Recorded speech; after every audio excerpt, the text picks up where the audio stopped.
My world was a grid, a precise weave of lines and legends, each contour a whisper from the past, every boundary a testament to human endeavor and forgotten disputes. I, Reid, a cartographer by trade, found solace in the absolute certainty of fixed points, the immutable truth of a compass rose. History, for me, was not a hazy narrative but a series of measurable coordinates, etched onto vellum and paper, waiting to be deciphered. So, when the letter arrived, thick with the scent of aged paper and an unfamiliar must, informing me of an unexpected inheritance, my initial reaction was not excitement but a professional curiosity, a desire to map out this new, uncharted territory of my own life. The estate, nestled deep within a forgotten pocket of the northern countryside, was less an inheritance and more a reclamation by the earth itself. The winding lane, barely more than a track, seemed to resent my passage, its stones grasping at the tires of my vehicle. The house, when it finally loomed into view through a shroud of ancient, skeletal trees, was a testament to slow, graceful decay. Its gabled roof sagged like a tired shoulder, the windows, opaque with grime, stared out like blind, hollow eyes. A scent, damp and earthy, mingled with something else, a faint, almost metallic tang, like old coins left to corrode in the rain, permeated the air, clinging to my clothes the moment I stepped from the car. The silence was profound, broken only by the rustle of unseen things in the overgrown gardens and the distant, mournful cry of a bird. Dust motes danced in the sparse shafts of light that pierced the grimy panes, illuminating a tableau of neglect. Peeling wallpaper, its floral patterns faded into indistinct blurs, drooped from the walls like forgotten banners. The air was thick with the smell of mildew and stagnant wood, a scent that settled in the back of my throat, making me cough. Each creak of the floorboards beneath my weight felt like a protest, a sigh from the very bones of the house.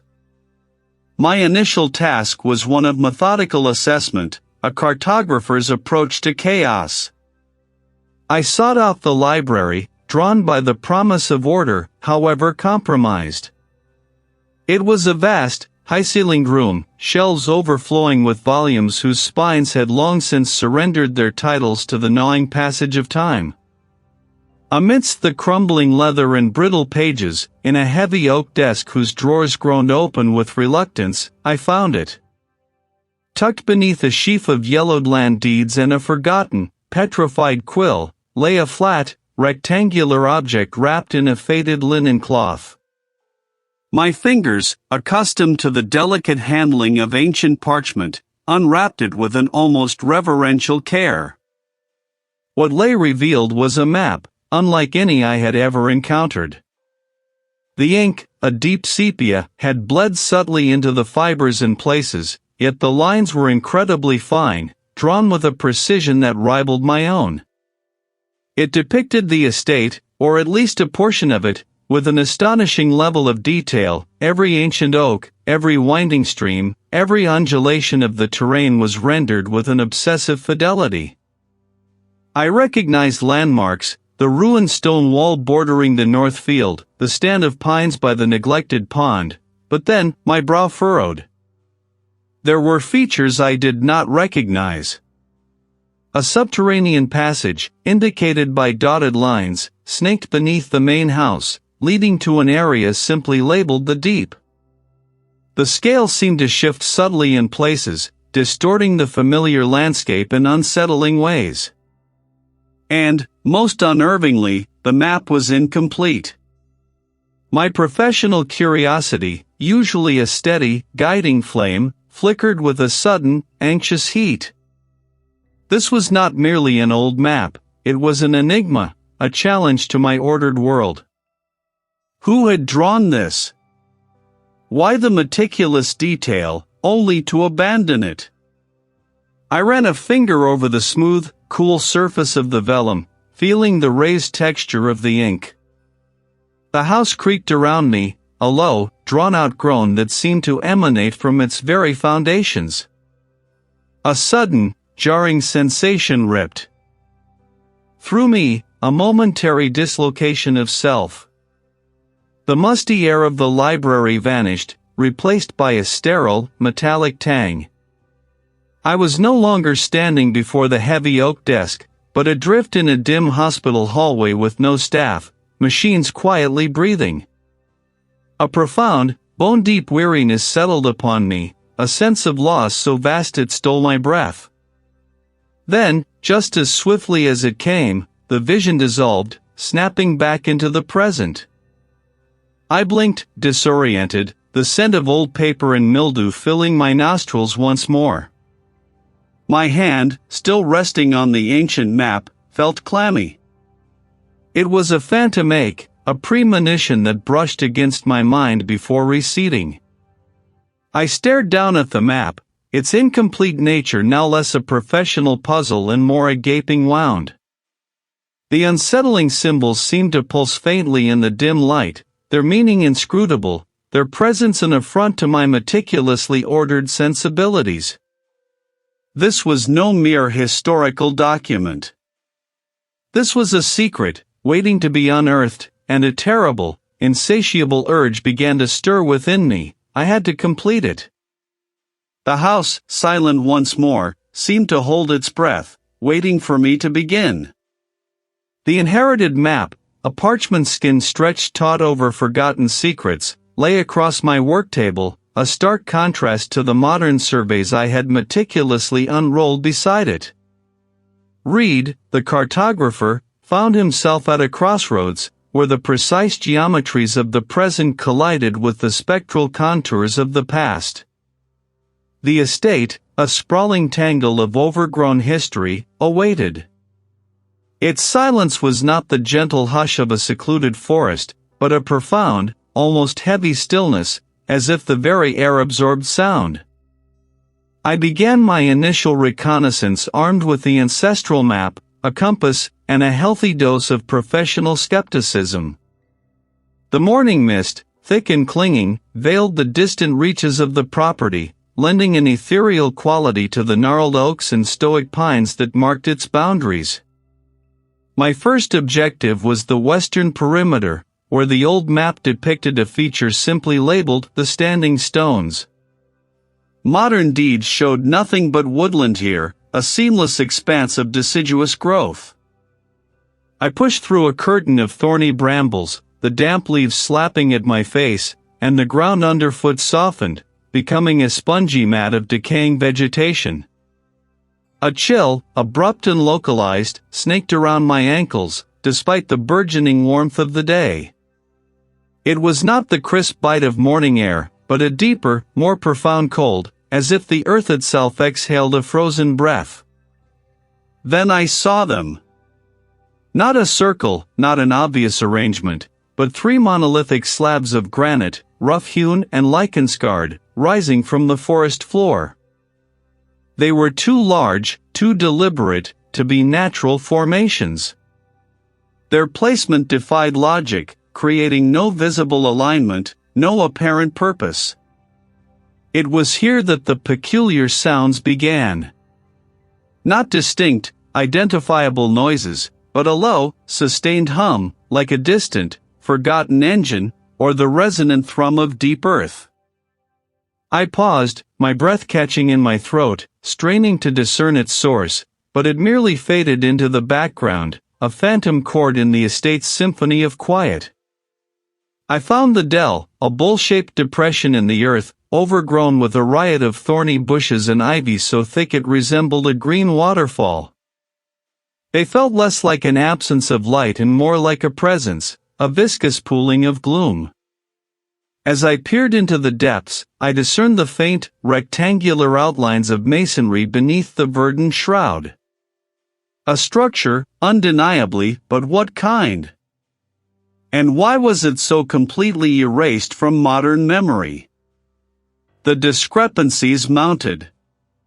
A small, winding stream on my map flowed through a section of land that, according to the modern plat, was dry ground. Yet, as I navigated the dense undergrowth, I found the damp earth, the telltale rush of invisible water, and eventually, the narrow, choked channel of a stream, its banks caved in, almost swallowed by the land. It was as if the estate itself was actively concealing its true form, reshaping itself to confound any attempt at precise documentation. My cartographer's resolve, once a bedrock of certainty, began to fracture. Each discovery, instead of offering clarity, deepened the mystery, fraying the edges of my rational world. The estate was not merely decaying, it was actively wrong. Then it vanished, leaving behind only the scent of damp earth and the unsettling hum of the dell. Was it a memory? A premonition? Or simply the first crack in my own carefully constructed sanity, opening to something I could not chart? The hum, no longer phantom, seemed to resonate within the earth beneath my feet. The estate itself had begun to assert its presence, a slow, creeping chill that had nothing to do with the failing furnace. It was a cold that settled in the marrow, a quiet insistence that permeated the very stones of the house.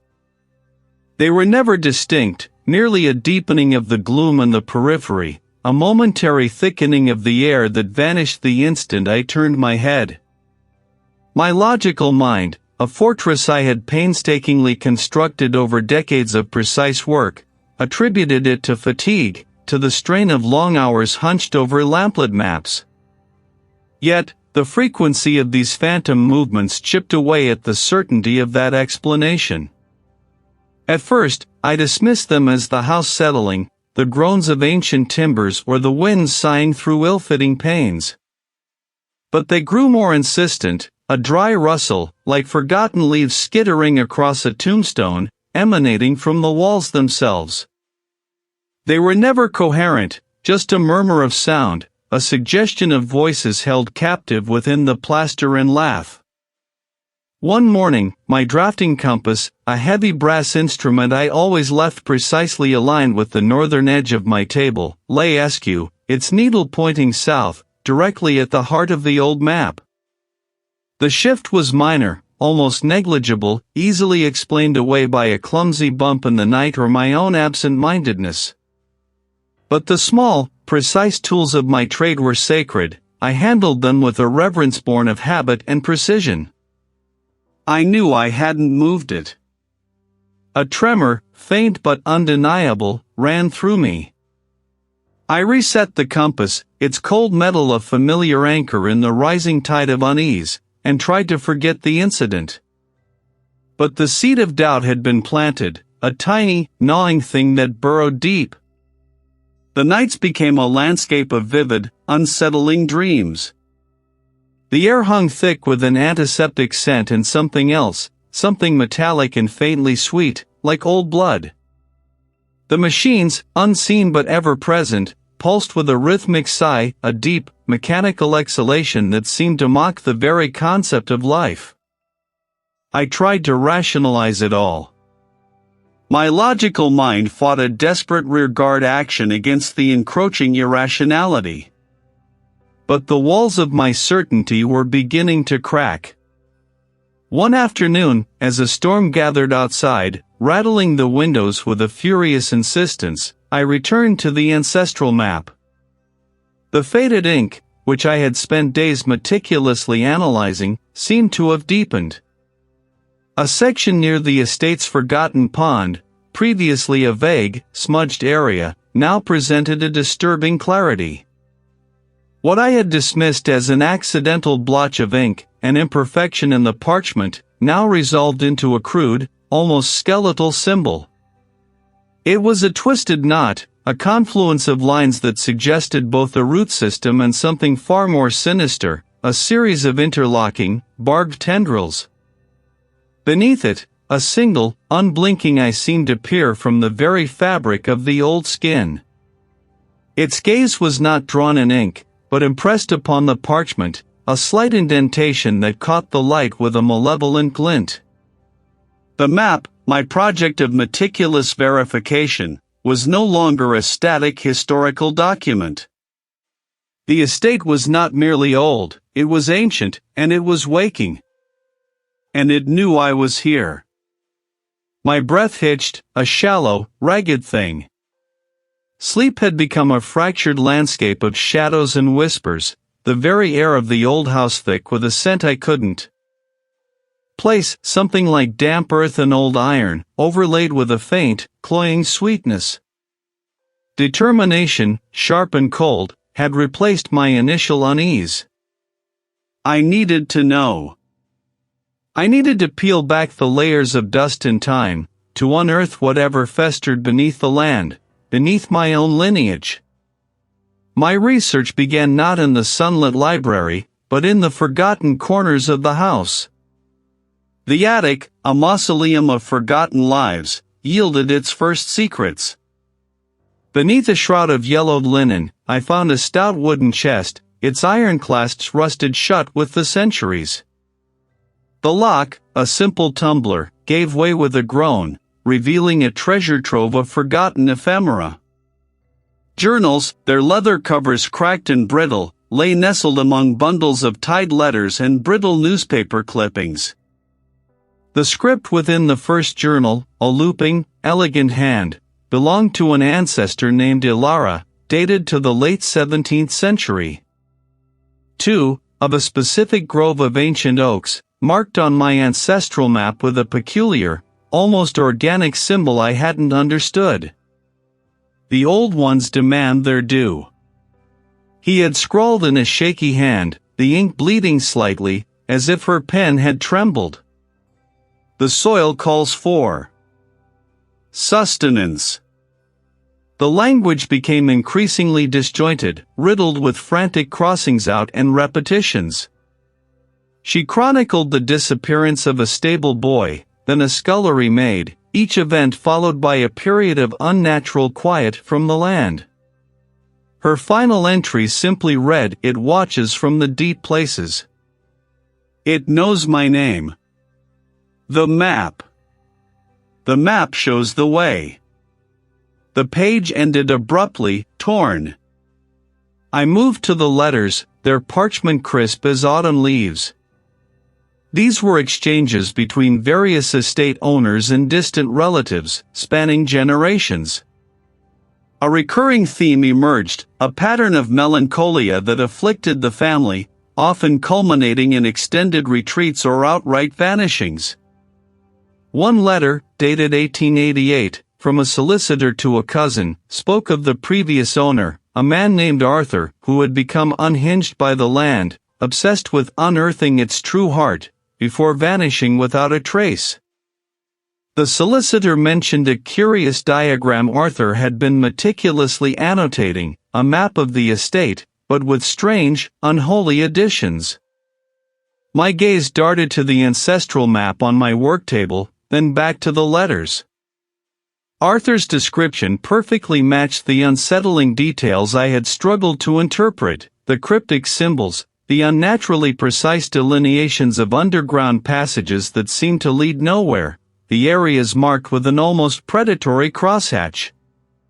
The local history section of the nearest municipal archive, a small, dusty room tucked away in what felt like the forgotten wing of an old civic building, offered further fragments. I spent hours hunched over microfiche, the whirring of the machine a counterpoint to the growing unease in my chest. Old newspaper articles, faded and brittle, detailed a string of disappearances over the centuries in the vicinity of the estate, not just family members, but laborers, even a few unwary travelers. Where Arthur had made his unholy additions.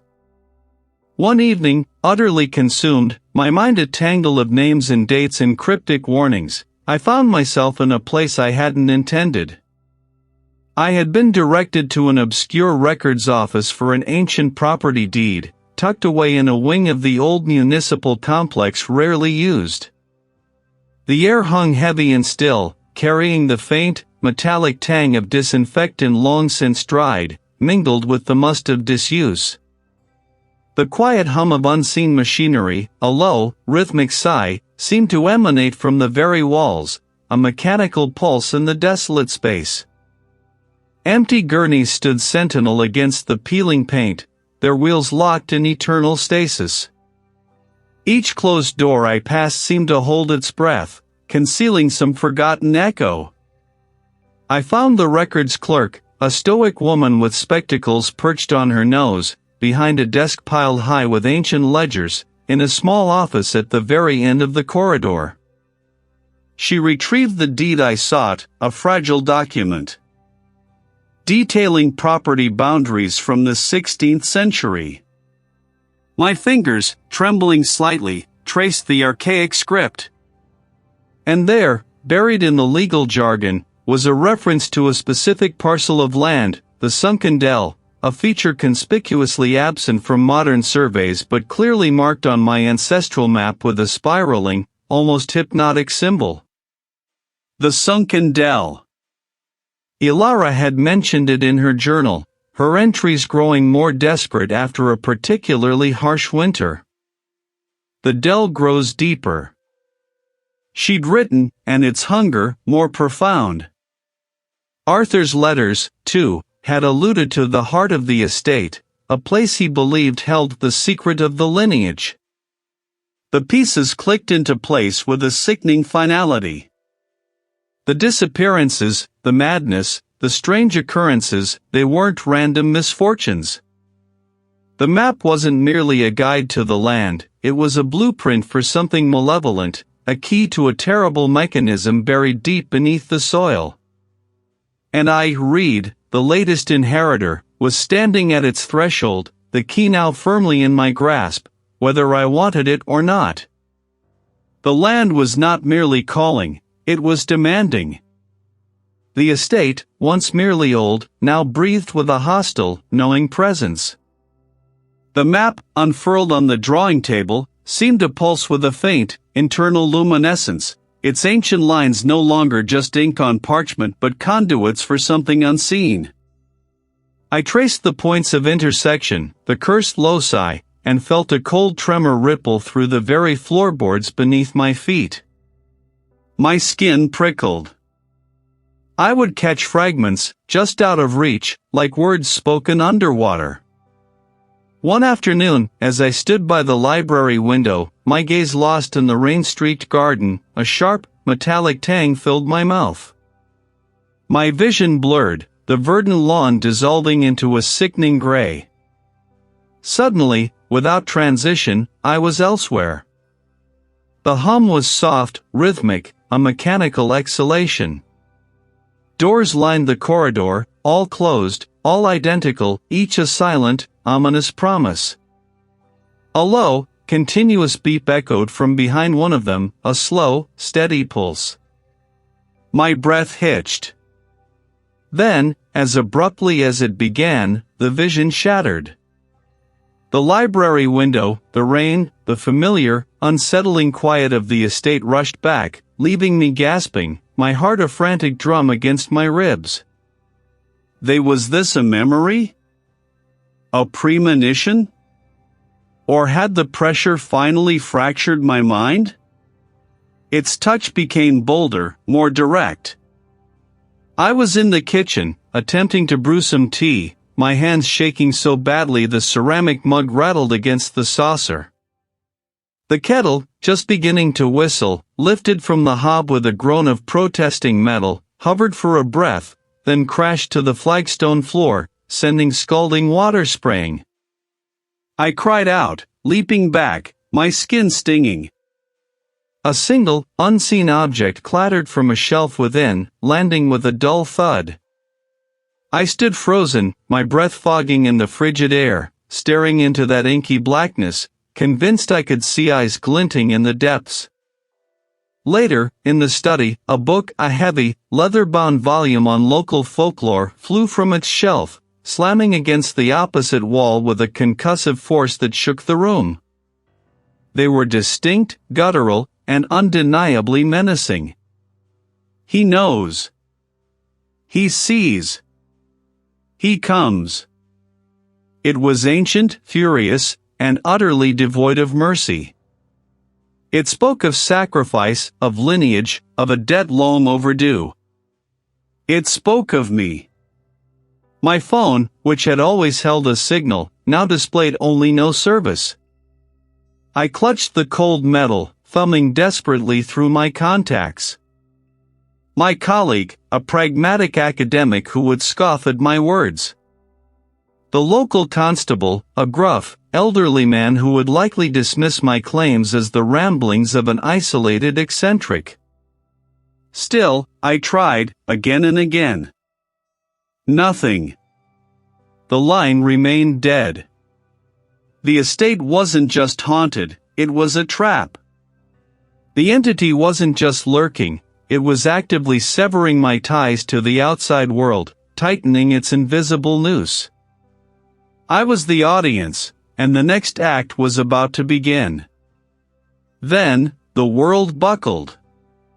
One moment, the flickering lamplight cast long, predatory shadows across the drawing table, illuminating the map's sinister geometries.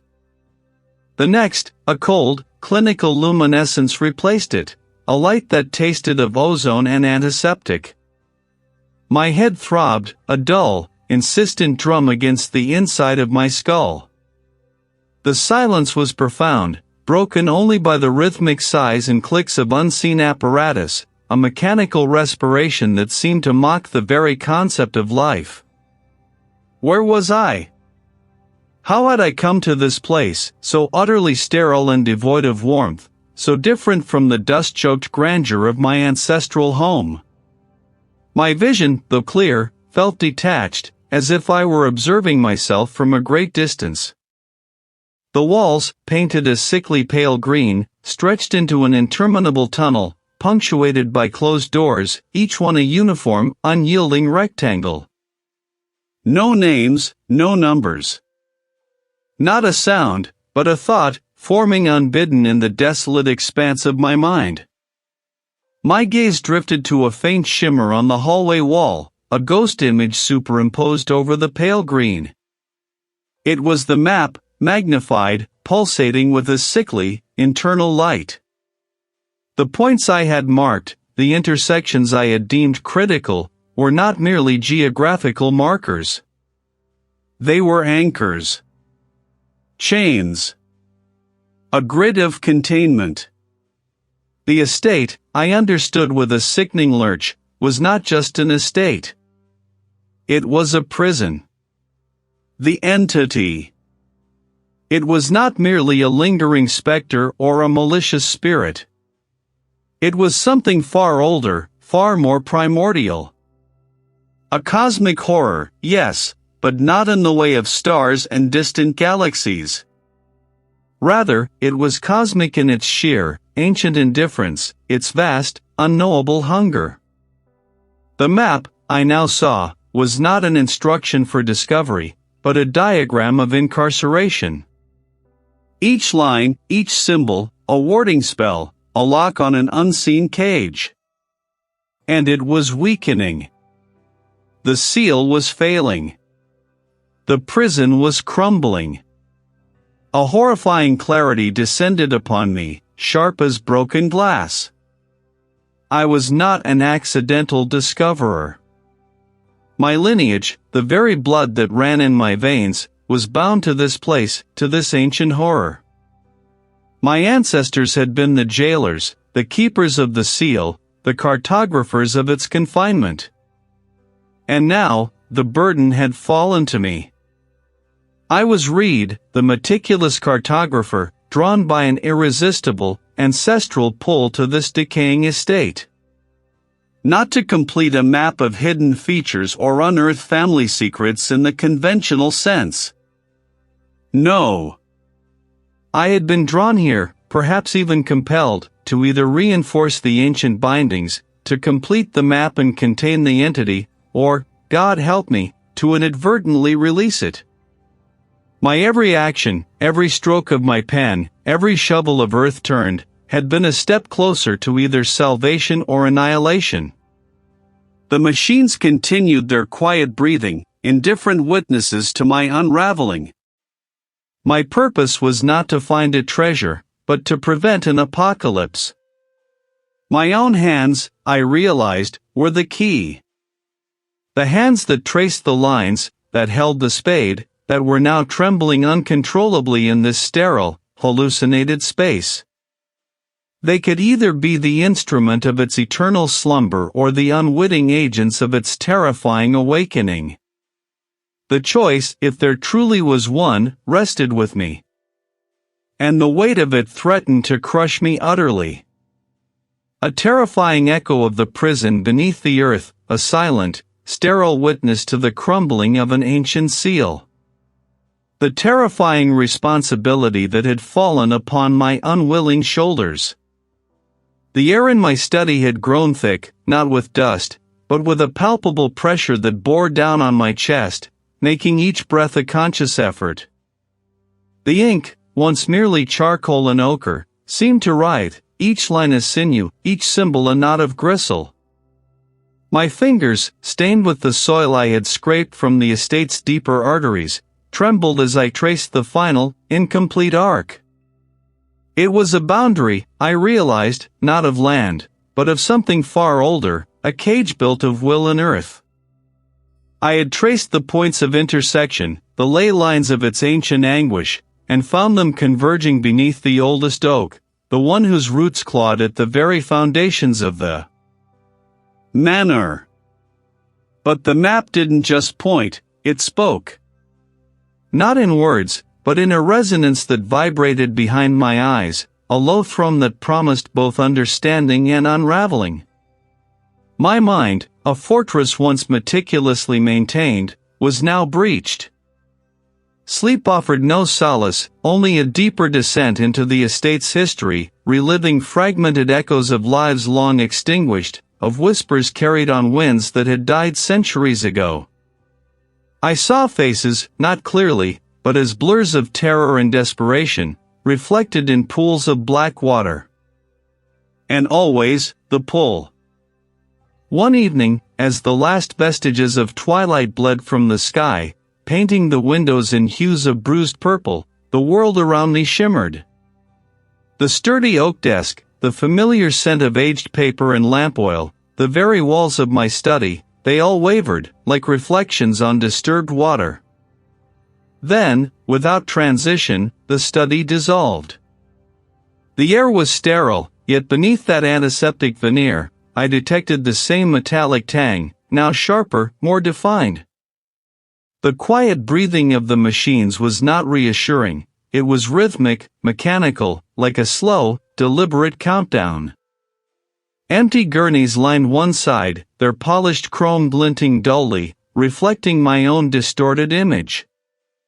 The walls were a pale, sickly green, and the floor, a speckled linoleum, seemed to absorb all light, leaving only a pervasive gloom. A low hum, not from the machines, but from within me, began to vibrate. It was the resonance of the map, amplified, sharpened to a razor's edge. It was a voice, not heard with my ears, but felt in the marrow of my bones, a chorus of ancient lamentations and ravenous hunger. You have seen it, Reid. The truth buried, the hunger sustained. The words were not spoken aloud, but impressed directly upon my mind, each syllable a shard of ice. My breath hitched. This was no delusion, no waking dream. This was real. The entity, whatever it was reaching across the veil, manifesting in a space that felt both alien and intimately familiar, a place of transition, of vulnerability. The lines you trace are chains. The earth you claim is a vessel. It wasn't just my sanity at stake, it was my very self. I felt a pressure building behind my eyes, a sensation of something vast and ancient trying to force its way into my skull, to occupy the vacant spaces of my thoughts. It was a seductive offer, a promise of ultimate knowledge, of power beyond human comprehension, if only I would yield. When I opened them, the hallway remained, but now, a faint, shifting distortion appeared at the far end, coalescing into a formless silhouette that seemed to absorb the dim light around it. It wasn't moving, but its presence pressed in, a suffocating weight. Release me. Complete the drawing. Become one with the hunger. The land will thrive. You will transcend. The temptation was insidious, weaving itself into my own exhaustion, my isolation, my desperate need for answers. To simply let go, to allow this ancient thing to claim its due. My gaze fell upon a small, almost imperceptible detail on the faded linoleum floor near my feet. A flash of insight, sharp and unexpected, pierced through the psychic assault. It was a countermeasure, a glyph of binding, not of the entity, but of the will that held it. The map, I realized, was not just a key to its release, but also a blueprint for its containment. To finish the line, not to open, but to close. But the price. The price felt immense. The entity's voice shifted, a subtle tremor of anger rippling through its psychic projection. You resist? Foolish mortal. Your blood is mine. Your lineage is bound. The sacrifice is owed.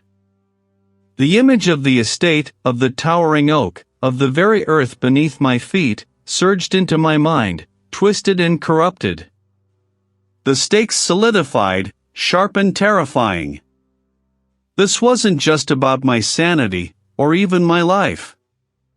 It was about the very soul of the land, about the generations of my family who had unknowingly nourished this horror, and about the future that would be devoured if I failed.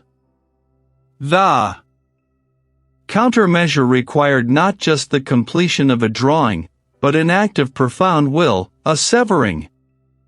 It demanded a sacrifice, not of blood, but of the very connection that had brought this entity to me, the connection to my lineage, to the ancient pact, to the very map that had consumed my life.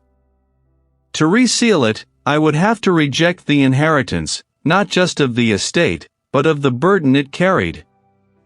To break the chain, I would have to break myself free from its grip, severing the bond that made me the key. It was a sacrifice of identity, of belonging, of the very purpose that had driven me to this point. The formless silhouette at the end of the hall seemed to surge forward, a wave of palpable malice washing over me. I could feel its tendrils probing, seeking purchase within my mind, testing the resolve that now, against all odds, began to harden. The choice was not merely between life and death, but between a grotesque transcendence and a painful, solitary freedom. I would not yield. Not yet. The earth groaned. It was a sound I now understood, a voice of ancient, hungry complaint. The corrupted map lay spread across the scarred oak table, its lines writhing, almost alive in the lantern light. Each stroke, each contour, pulsed with a malevolent energy, guiding me not to discovery, but to damnation. I traced a finger along the deepest, most obscured passage, a vein leading straight to the estate's black heart. The resolve that had been forged in the crucible of my recent terrors now hardened, cold and unyielding. There was no turning back, no alternative. The ritual, desperate and terrible, was my only course. I gathered what little I needed, a coil of sturdy rope, a lantern fueled for hours, and the heavy, tarnished silver dagger that had been my ancestors'. Its blade, though dulled by centuries of neglect, felt disturbingly keen in my grip, almost eager. The air itself seemed to thicken with anticipation, tasting of damp earth and something acrid, like old blood oxidizing in forgotten places. Every shadow in the grand hall stretched, elongating into grasping specters as I moved, their silent accusation a heavy cloak upon my shoulders. The descent began not in a crypt, but in a hidden passage beneath the old library, masked by a pivoting bookshelf. Dust motes, thick and ancient, danced in the lantern's beam as I squeezed through the narrow opening. The air here was still, choked with the smell of decay and something else, a faint, metallic tang that prickled the back of my throat. With each step, the pressure mounted. Not physical, not yet, but a subtle, invasive hum that resonated within my skull. They spoke of surrender, of ease, of the sweet oblivion of simply letting go. You are tired, Reid. Let it claim you. Let it finish what it started. The voice, if it could be called that, was not my own, yet it understood my deepest weariness, my secret longing for an end to the torment. I clenched my jaw, pushing past the insidious comfort it offered. The passage narrowed, the walls pressing in, rough-hewn and slick with an unseen moisture. The air grew heavy, thick with the damp perfume of subterranean life and something else, something fetid and sweet, like overripe fruit left too long in the sun. The passage opened into a wider chamber, not carved, but seemingly eaten out of the earth. Here, the entity's presence was undeniable, a palpable weight that pressed against my chest, stealing the air from my lungs. They writhed, almost like living things, their moist surfaces glistening. A sudden rumble echoed from deeper within, a sound of shifting earth, and a section of the floor ahead of me groaned, then sagged. A fissure, black and jagged, appeared, splitting the path. Each step was a gamble, each handhold uncertain. I felt its eyes on me, countless and invisible, observing my struggle, savoring my fear. I pushed on, driven by a desperate urgency. The path descended further, opening into a vast, cavernous space where the phosphorescent growths clustered thickest, illuminating a scene that stole my breath. Before me, carved into the living rock of the cavern floor, was a colossal, swirling symbol, a nexus of the lines I had seen on the map. Upon it, etched with ancient, forgotten runes, was a stark revelation: the ritual was not merely an offering, but a severing. A part of my lineage, a fragment of my connection to this land, had to be excised, willingly offered, to break the parasitic bond that sustained the entity. It demanded a piece of me, a sacrifice of blood and bone, to seal it away, not to feed it. The true horror was not the giving, but the understanding of what it had always truly wanted. The air thrummed now, a low, sustained note that resonated in my teeth. The symbol on the floor pulsed with its own inner light, mirroring the malignant energy that had twisted the estate. I was at the threshold. The ritual, agonizing in its implication, lay before me. This was it. The heart of the corruption. And I, Reid, was here to tear it out. The corrupted map lay spread across the scarred oak table, its lines writhing, pulsing with a faint, malevolent light that seemed to draw the very air from the room. This was it. The final, terrible convergence. A cold dread, sharp as splintered glass, pierced the fragile shell of my resolve. Yet, beneath it, a strange, burning clarity ignited. The map, my life's obsession, now held the key not to discovery, but to damnation or deliverance. Its intricate patterns, once purely geographical, now shimmered with occult significance, revealing not just hidden springs and forgotten paths, but conduits of power, points of containment, and the precise geometry of its ancient prison.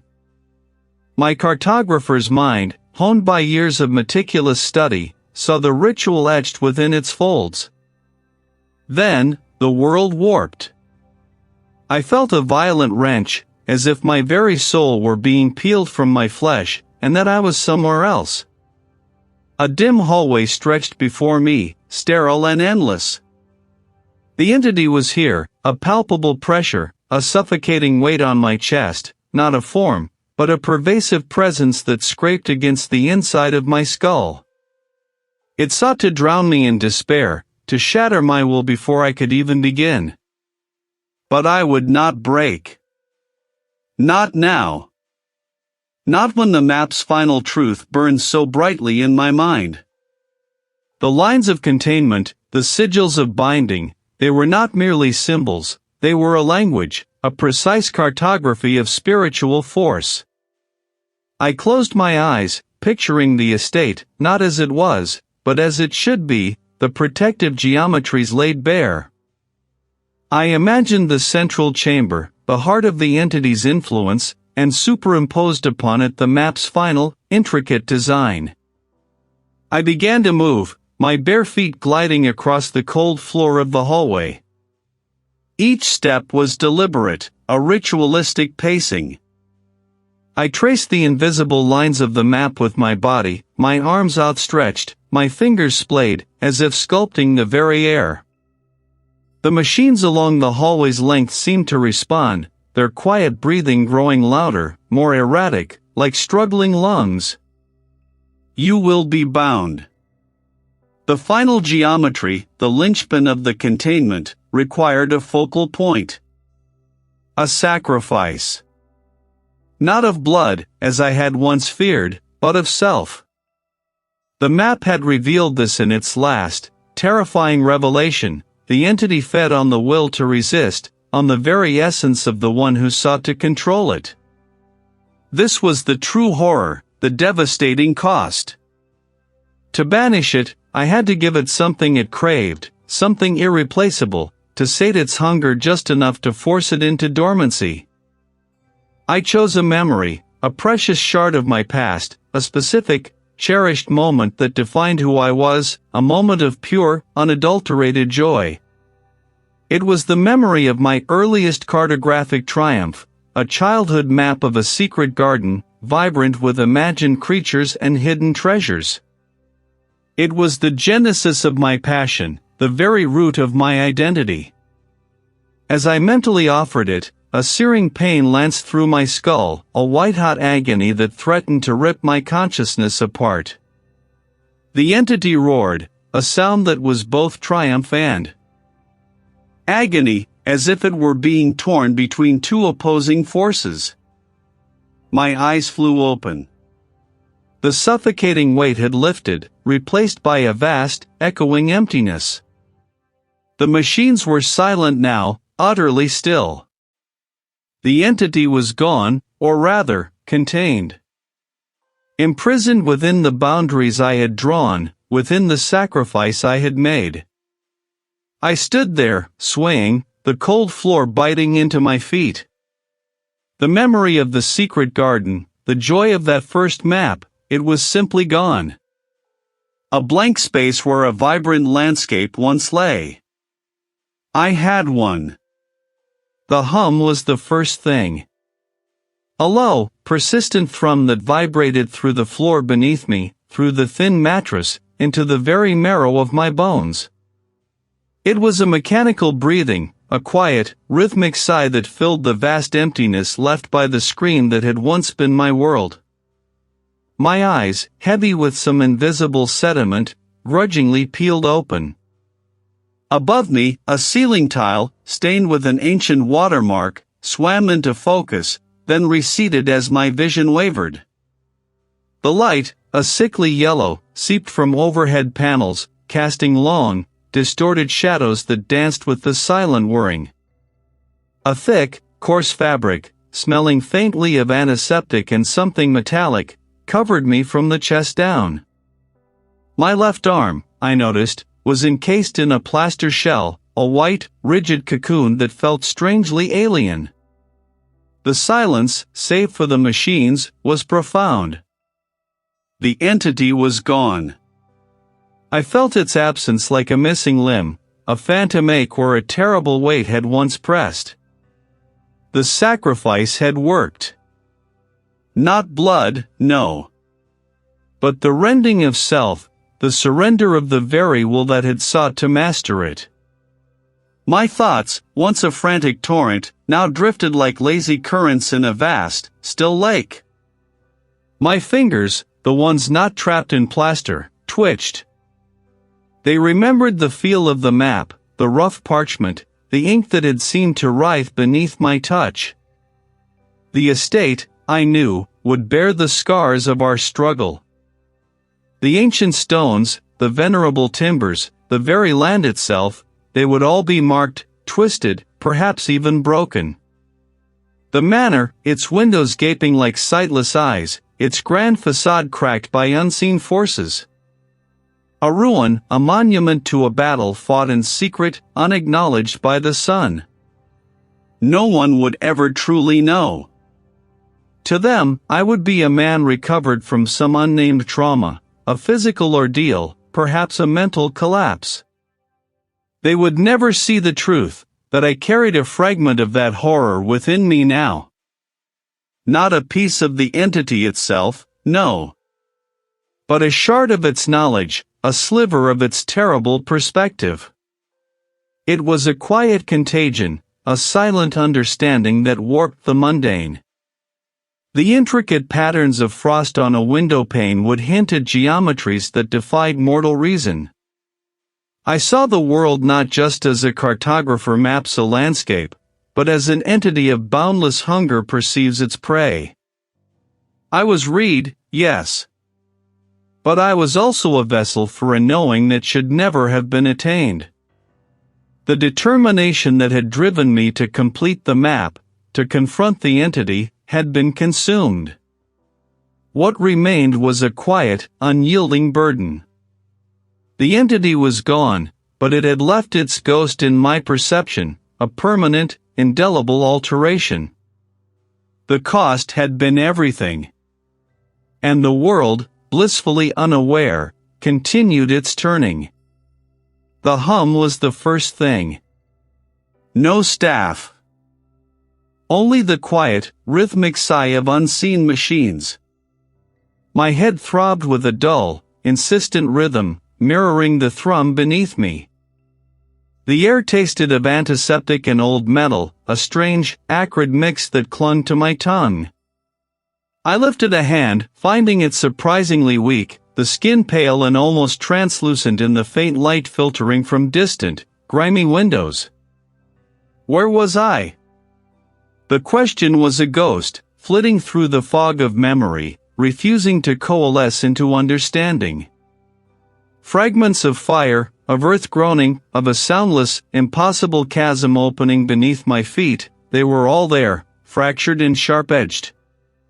A slow, creeping dread began to unfurl within my chest, not for my immediate surroundings, but for the before. The memory of the sacrifice, a searing brand on my soul, asserted itself with brutal clarity. The price I had paid. The thing I had fed. I remembered the hunger, the ancient, insatiable craving that had clawed at the very foundations of the estate, and at me. And I remembered the quiet, chilling satisfaction when it had finally receded, leaving behind only an echoing void. Days blurred into a hazy convalescence. A quiet, elderly caretaker, gaunt and silent, brought me thin broth and water. I learned that I had been found, barely conscious, near the estate's crumbling wall, incoherent and feverish. They had brought me here, to this makeshift recovery station, far from prying eyes, far from everything. The caretaker was a man of few words, fewer questions, and an unnerving patience. He was merely the caretaker, a silent sentinel of my slow, reluctant return to the world of the living. Eventually, the hum faded from my bones, replaced by the familiar ache of my own muscles. The tremors in my hands lessened, and the fog in my mind began to lift. I was discharged, not with a flourish, but with a quiet nod from the caretaker, who handed me a small, worn satchel containing my few belongings, my spectacles, a tattered notebook, and a single, ink-stained pencil. The estate, he explained in a voice like rustling dry leaves, had been secured. The disturbance had ceased. Returning was a strange pilgrimage. The gates, once foreboding, now seemed merely heavy. The house stood, gaunt and silent, precisely as I had left it, yet profoundly altered in my perception. I went back to the maps, the intricate lines and faded legends that had once been my solace. My cartography table, dusted but otherwise untouched, offered a semblance of order. My fingers, once so deft, moved with a newfound hesitation, a subtle tremor that defied my conscious will. I tried to focus on the familiar curves of ancient coastlines, the precise placement of forgotten villages. But my gaze kept drifting, drawn inexorably to the incomplete map of the estate. The unfinished lines, the blank spaces where I had once sought to delineate hidden features, now pulsed with a faint, almost imperceptible energy. It was no longer a puzzle to be solved, but a living, breathing testament to what lay beneath. I knew its secrets now. I knew the terrible, hungry heart that beat in the earth. And I knew the price of its appeasement. The entity was gone, I told myself. It had been sated. The land was quiet. But the quiet was too deep, too absolute. It was a tether, thin as a spider's silk, yet strong as forged iron, binding me to the land, to the map, to the secret. My eyes scanned the familiar landscape, searching for any ripple, any shift, any sign that the earth was stirring again. The old well, the ancient stones, the gnarled trees, they all seemed to watch me, holding their breath. I was its guardian now, I realized, not by choice, but by unspoken decree. My sacrifice had not freed me, it had merely redefined my purpose. Every contour, every boundary, every marked feature had to be perfect. It was as if the entity, though dormant, demanded an ongoing tribute of my attention, a constant vigilance. The map was no longer just paper and ink, it was a pact, an unending obligation. Sometimes, late at night, when the house creaked and settled around me, I would feel a strange pull, a subtle urge to return to the specific spot where the ritual had been performed. I never went. Not yet.